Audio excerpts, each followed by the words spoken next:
ಹರಪನಹಳ್ಳಿ ತಾಲೂಕು ಕ್ರೀಡಾಂಗಣದಲ್ಲಿ ಇಂದು 80ನೇ ಸ್ವಾತಂತ್ರ್ಯ ದಿನಾಚರಣೆ ಸಂಭ್ರಮ ಹಾಗೂ ಸಡಗರದಿಂದ ಆಚರಿಸಲಾಯಿತು.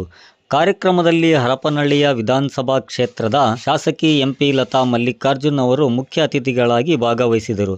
ಉಪವಿಭಾಗಾಧಿಕಾರಿ ಸುರೇಶ್ ಕುಮಾರ್, ಹರಪನಹಳ್ಳಿ ತಹಸೀಲ್ದಾರ್ ಹಾಗೂ ರಾಷ್ಟ್ರೀಯ ಹಬ್ಬಗಳ ಆಚರಣಾ ಸಮಿತಿ ಅಧ್ಯಕ್ಷರು ಬಿ.ವಿ. ಗಿರೀಶ್ ಬಾಬು, ಹರಪನಹಳ್ಳಿ ಉಪವಿಭಾಗ ಪೊಲೀಸ್ ಅಧೀಕ್ಷಕರಾದ ಡಾ. ಸಂತೋಷ್ ಚೌಹಾಣ್, ಕ್ಷೇತ್ರ ಶಿಕ್ಷಣ ಅಧಿಕಾರಿ ಲೇಪಾಕ್ಷಪ್ಪ, ಹರಪನಹಳ್ಳಿ ನಗರಸಭೆ ಆಯುಕ್ತರು ರೇಣುಕಾ ದೇಸಾಯಿ ಸೇರಿದಂತೆ ವಿವಿಧ ಇಲಾಖೆಗಳ ಅಧಿಕಾರಿಗಳು ಉಪಸ್ಥಿತರಿದ್ದರು. ಕಾರ್ಯಕ್ರಮದಲ್ಲಿ ವಿವಿಧ ಶಾಲಾ ಕಾಲೇಜುಗಳ ವಿದ್ಯಾರ್ಥಿನಿಯರು ದೇಶಭಕ್ತಿ ಮೂಡಿಸುವ ಸಾಂಸ್ಕೃತಿಕ ಕಾರ್ಯಕ್ರಮಗಳು ಹಾಗೂ ಪಥಸಂಚಲನದಲ್ಲಿ ಭಾಗವಹಿಸಿದರು. ಇದೇ ಸಂದರ್ಭದಲ್ಲಿ ವಿವಿಧ ಕಾಂಗ್ರೆಸ್ ಮುಖಂಡರು, ಗಣ್ಯರು, ಶಿಕ್ಷಕರು, ವಿದ್ಯಾರ್ಥಿಗಳು ಹಾಗೂ ಸಾರ್ವಜನಿಕರು ಹೆಚ್ಚಿನ ಸಂಖ್ಯೆಯಲ್ಲಿ ಪಾಲ್ಗೊಂಡು ಸ್ವಾತಂತ್ರ್ಯೋತ್ಸವ ಸಂಭ್ರಮಾಚರಣೆ ಆಚರಿಸಿದರು. ವರದಿ ಉಮರ್ ಫಾರೂಕ್, ಸ್ಮಾರ್ಟ್ ನ್ಯೂಸ್ ಕನ್ನಡ, ಹರಪನಹಳ್ಳಿ.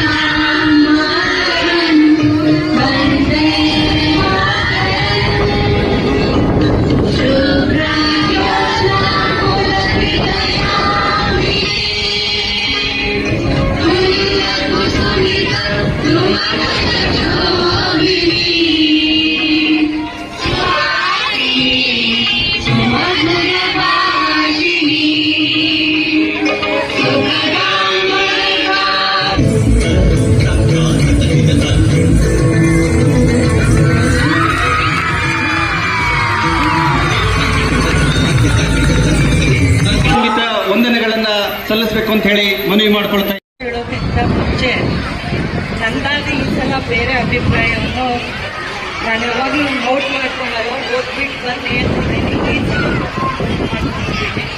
ಬೇರೆ ವಿಷಯಗಳು ನಮ್ಮ ಮಕ್ಕಳಿಗೆ ಅರ್ಥ ಆಗಲಿ ಅನ್ನೋ ಒಂದು ಉದ್ದೇಶಕ್ಕೆ ನಮ್ಮಲ್ಲಿ ಸ್ವಾತಂತ್ರ್ಯ ಎಂಬುದು ಹೇಗಿತ್ತು ಅಂದರೆ ವಸಾಹತುಶಾಹಿ ಹಿಡಿತದಿಂದ ಬಿಡುಗಡೆಗೊಂಡಿದ್ದ ಸಂಗ್ರಾಮ ಹೇಗೆ ಬಯಸಿಕೊಂಡಿದ್ದೀವಿ ಎಂಬುದರ ಕುರಿತು ಆತ್ಮಲೋಕನ ಮಾಡ್ಕೋಬೇಕಾಗಿದೆ ನಾವು ಇವತ್ತಿನ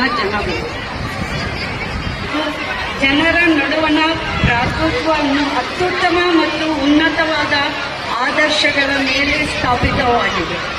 ಈಗ ನಾವು ಜಗತ್ತಿನ ಅತಿ ದೊಡ್ಡ ಅರ್ಥವ್ಯವಸ್ಥೆಯನ್ನು ನಾವು ಮಾಡಿಕೊಂಡಿದ್ದೀವಿ.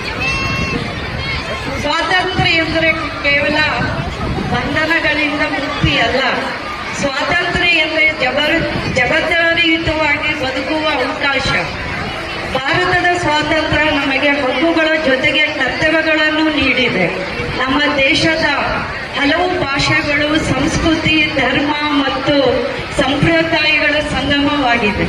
ಈ ವೈವಿಧ್ಯತೆ ಭಾರತದ ವಿಶೇಷತೆ, ವಿಭಿನ್ನತೆ ನಡುವೆಯಾಗಿಯೂ ಒಗ್ಗಟ್ಟಿನಿಂದ ಬದುಕುವುದು ನಮ್ಮ ದೇಶದ ದೊಡ್ಡ ಶಕ್ತಿಯಾಗಿದೆ. ಇಂದು ನಾವು ದೇಶದ ಏಕತೆ ಮತ್ತು ಸಮಗ್ರತೆಯನ್ನು ಕಾಪಾಡುವ ಸಂಕಲ್ಪ ಮಾಡಬೇಕಾಗಿದೆ. ಸನ್ಮಾನವನ್ನು ನೀಡ್ತಾ ಇರ್ತಕ್ಕಂಥ ನದಿಯನ್ನ ಬಗೆಸ್ತಾ ಇದ್ದೇನೆ.